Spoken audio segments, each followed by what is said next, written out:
আসসালামু আলাইকুম। আপনারা সবাই কেমন আছেন? আশা করি আপনারা সবাই ভালো আছেন। আজকে আমি তৈরি করব পাঙাশ মাছের পাতুরি। এই রেসিপিটা জানে না এমন মানুষ মনে হয় কমই আছে। আজকে আমি কিভাবে তৈরি করি সেটাই আপনাদের সাথে শেয়ার করব। পাতুরি বানানোর জন্য আমি এখানে নিয়ে নিয়েছি 2টো বড় বড় পাঙাশ মাছের পিস। এগুলোকে আমি লবণ দিয়ে ভালোভাবে মাখিয়ে নেব। আপনারা চাইলে এখানে লেবুর রস অ্যাড করতে পারেন, কিন্তু আমি লেবুর রসটা স্কিপ করছি। আপনারা চাইলে দিতে পারেন। মাখিয়ে 10 মিনিট পর্যন্ত এভাবে রেখে দিতে হবে। এই তো 10 মিনিট পর আমি এগুলোকে ভালোভাবে ধুয়ে নেব পিসগুলো। এরপর আমি এতে দিয়ে দিব স্বাদমতো লবণ, দিয়ে দিব স্বাদমতো হলুদের গুঁড়ি। দেওয়ার পর এটাকে ভালোভাবে মেখে নিতে হবে। আপনারা যারা পাঙাশ মাছ গন্ধের কারণে খেতে পারেন না, তারা এভাবে বাসায় ট্রাই করবেন। একবার বানিয়ে খেলে বারবার খেতে মন চাইবে। আগে আমিও খেতাম না, কিন্তু এখন আমি পাঙাশ মাছ আনলে এটাই বানিয়ে খাই। এরপর এখানে দিয়ে দিব পেঁয়াজ কুচি নিয়ে নিচ্ছি, 2টো আদা, রসুন টুকরো, এরপর 7-8টা পুঁইশাকগুলো দিয়েই হবে আজকে ক্রাশ খাওয়ার মতো পাঙাশ মাছের পাতুরি। খেলে জিভে লেগে থাকবে। এরপর আমি একটি হাঁড়িতে হালকা গরম হয়ে গেলে দিয়ে দিব স্বাদমতো তেল। তেলের পরিমাণটা একটু বেশিই দেই আমি। এরপর আমি এখানে দিয়ে দিচ্ছি আস্ত জিরে, দিয়ে দিব পেঁয়াজ কুচানো। পেঁয়াজ কুচিটা আমি একটু বেশি করে দিচ্ছি, আপনারা আপনাদের পরিমাণ মতো দিবেন। এখানে আমি দিয়ে দিচ্ছি 2টা আদা টুকরো, দিয়ে দিচ্ছি রসুন। আমি রসুনে এখানে একটু বেশি করে দিচ্ছি, তাহলে টেস্টটা অনেক ভালো আসবে মশলাটা দেওয়ার কারণে।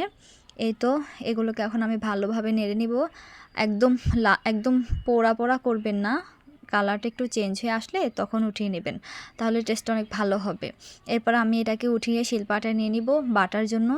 একদম ভালো করে বাটবেন, যাতে কোনো দানা দানা ভাব না থাকে, যেন একদম মিহি মিহি হয়ে যায়। এতে করে এটার গায়ে লাগালে একদম বসে থাকবে আর টেস্টটা অনেক ভালো আসবে। এই তো দেখতেই পাচ্ছেন আমি একদম ভালো করে বেটে নিয়েছি। এরপর মশলাটাকে মাছের গায়ে ভালোভাবে লাগিয়ে দেব।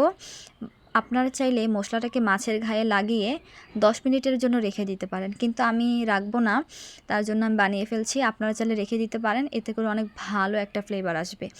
এই তো আমি 2 টুকরো মাছকে পুঁইশাক নিয়ে নিয়েছিলাম, বড় বড় পাতার ভিতরে ঢুকিয়ে ভালোভাবে লাগিয়ে দিবেন, যাতে করে কোনো ফাঁকা না থাকে। একদম আপনারা টুথপিক ব্যবহার করবেন। আমার হাতের কাছে টুথপিক নেই, তার জন্য আমি এটাকে ভালোভাবে পেঁচিয়ে কাঠি ব্যবহার করব। আপনারা টুথপিক ব্যবহার করতে পারেন। ভালোভাবে সব দিক থেকে লাগাবেন, যাতে কোনো ফাঁকা না থাকে। এতে করে মাছের ভিতরে যে একটা গ্রান আসবে ওইটা বের হতে পারবে না। এরকম করে আমি 2টা পিসই নিয়ে নিব, ভালো করে আটকে নিতে হবে। আটকানোর পর আমি এটাকে দিয়ে দিব হাঁড়িতে। এই তো আমি যে হাঁড়িতে তেল দিয়েছিলাম, ভেজেছিলাম, ওই হাঁড়িতে দিয়ে দিচ্ছি। আমি আর কোনো এক্সট্রা তেল ব্যবহার করব না। এই তো আমি এখন দিয়ে ঢাকনাটা লাগিয়ে দিব। ঢাকনাটা লাগিয়ে দেওয়ার পর এপিট ওপিট আধা ঘন্টা করবেন। এই তো আমার এপিট হয়ে এসেছে, আমি এটাকে উল্টে নিব। দেখতেই পাচ্ছেন এক পিঠটা ভালো করে হয়ে আসছে। এবার আমি আরেক পিঠ করে দিচ্ছি। এপিট ওপিট করে আধা ঘন্টার মতো আপনারা জাল করবেন, তাহলে আপনাদের ক্রাশ খাওয়ার মতো পাঙাশ পাতুরির রেসিপি তৈরি হয়ে যাবে। এই তো দেখতেই পাচ্ছেন আমার এটা কতটা লোভনীয় দেখাচ্ছে।